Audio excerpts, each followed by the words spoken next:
دوم سران ولی محمد هستم، مسئول قراول میدان هوایی کابل. ما امارات اسلامی از دیر فتره ما خواست است آمدیم تحت چتر امارات اسلامی وظیفه انجام میدیم. تعداد هنوز تعدادش محدود است. در قراولای ما تعداد 100 نفر است. دیگه شاید در آینده اضافه شود. فعلا این تعداد آمدیم. ان شاء الله آینده شاید اضافه شود. گفتن که امتیازاتون حواله میکنیم.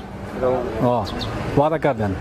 من تا 5-6 بیگا تا که زمان جور شود پروازهای خارجی شروع شود دیگه کارهای ما فعلا اما کارهای ما به شکل نرمال تنظیم نشده. داخلیت خارجی نه، خارجی شده نه. اصلا اینمی است که عاشق و باطا و ما شما اول کنیم که ما ان شاء الله با وجه احسان وظیفه خود انجام میدیم.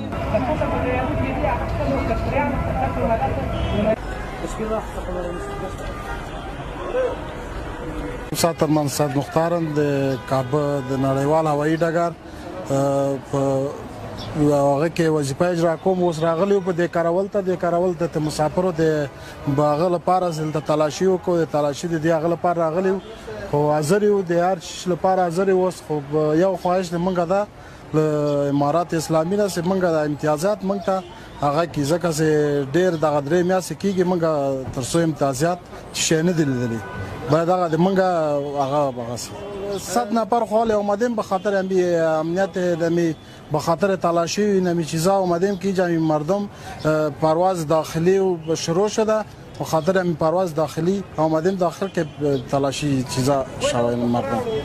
از امارات نمی خواهیم که امتیازات ما حواله شوه، نمی معاش